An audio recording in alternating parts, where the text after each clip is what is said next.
Okay, good morning. We're on day 39 of the remote learning packet. This is in phase 4 of the packet from here until the end of the year. This next poem we're going to be looking at is the Aurora Borealis. Now, this part up here gives you a little bit of background on the Aurora Borealis because most of the time here in New Jersey, we can't see the Aurora Borealis. The shifting, flickering lights of the Aurora Borealis are a wonder to see. The light show of the Aurora Borealis comes from the collision between electrically charged particles from the sun as they enter the Earth's atmosphere. Typically seen near the northern polar region, some of the best places to view the Aurora Borealis in North America are Alaska and the Canadian Yukon. Aurora Borealis. Over the shores of Labrador, certain rippling purple curtain scatters light throughout the night. Wait, the color's now a duller hue of violet turning blue. This Arctic veil a breaching whale could peer behind and still be blind as anyone. The northern sun has bent to drape her gauzy cape across the skies and left my eyes to stare and stare at the glittering air. All right, I'm going to read that again. It is only one stanza, and there are, I believe, 13 lines. 1, 2, 3, 4, 5, 6, 7, 8, 9, 10, 11 lines. 11 lines. All right, so you saw that I did not read it over the shores of Labrador. A certain rippling purple curtain scatters light throughout the night. That's not how you read this. You read this from here to here because that's where the period is, just like a regular sentence, okay? The one thing that is different about reading a poem is you have to kind of give yourself over to the rhythm of it. You notice my musician friends out there are noticing that there is very definitely a rhythm to this language.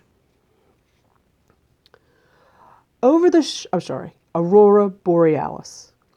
Over the shores of Labrador, certain rippling purple curtain scatters light throughout the night. Wait, the color's now a duller hue of violet turning blue. This Arctic veil a breaching whale could peer behind and still be blind as anyone. The northern sun has bent to drape her gauzy cape across the skies and left my eyes to stare and stare at the glittering air. All right, so very much a rhythm. You could hear it with the rise and fall of my voice. Now, we've read it twice, so let's think about the questions that you're going to be answering. So one of the questions says, what images do the speaker's words create in your mind? So images, of course, means the pictures in your mind. So let's read it once more, and I want you to pay very close attention to the pictures that are in your mind when the words wash over you. Okay? Over the shores of Labrador, a certain rippling purple curtain scatters light throughout the night. Wait, the color's now a duller hue of violet turning blue. This Arctic veil a breaching whale could peer behind and still be blind as anyone. The northern sun has bent to drape her gauzy cape across the skies and left my eyes to stare and stare at the glittering air. Notice the language here. Certain rippling purple curtain, okay, all that purple light up in the sky. Scatters light throughout the night, okay, so it's nighttime. You can see from the picture, you can see how it looks almost like, they use the word gauzy later on in the poem. It's something you can kind of see through, kind of not. It's like sheer curtains. This Arctic veil, again, that idea that it's almost like a wedding veil, you can kind of see through it, and it also has a certain obscuring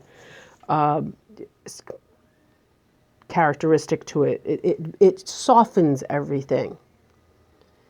This Arctic veil, a breaching whale, not just a whale swimming along, a breaching whale. Breaching is when a whale jumps up out of the ocean.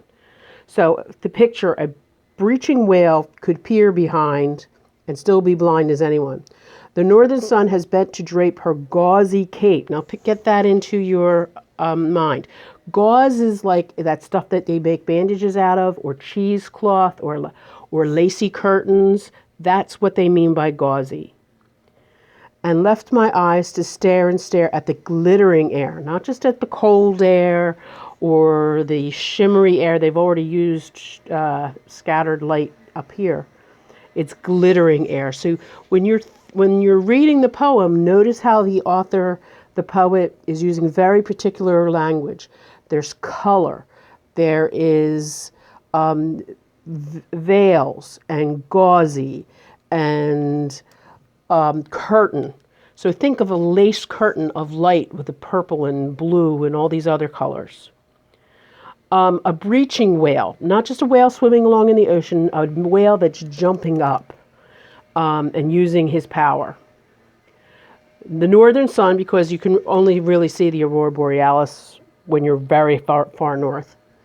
The northern sun has bent to drape her gauzy cape across the skies. All right, and I left my eyes to stare and stare at the glittering air. So all of that color, the pictures that it paints in your brain, that's what you need when you're talking about the images that the author's words are creating for you. Okay? The next question is how does the informational passage with each poem add to your understanding? All right, so that's this part up here. And this is where it explained how does the Aurora Borealis come to be. It's from that collision of electrically charged particles from the sun hitting the Earth's atmosphere. Well, that idea of it being light, of it having color, color automatically means there's some kind of light involved. So that's where the light is coming in, is from the sun. And that you have to be very high north, way up around Alaska or the Canadian Yukon, usually to see the Aurora Borealis. Once in a great while, it might come down as far as, say, Maine, Montana, the very northern reaches of Washington. But most of the time, we here can't see it in New Jersey. We're too far south. All right, so one of the things about using this kind of informational passage is that it helps you understand something about the poem, about something that maybe you have never seen, because I've never seen it, the Aurora Borealis, and how rare it is. All right, long video. Good luck.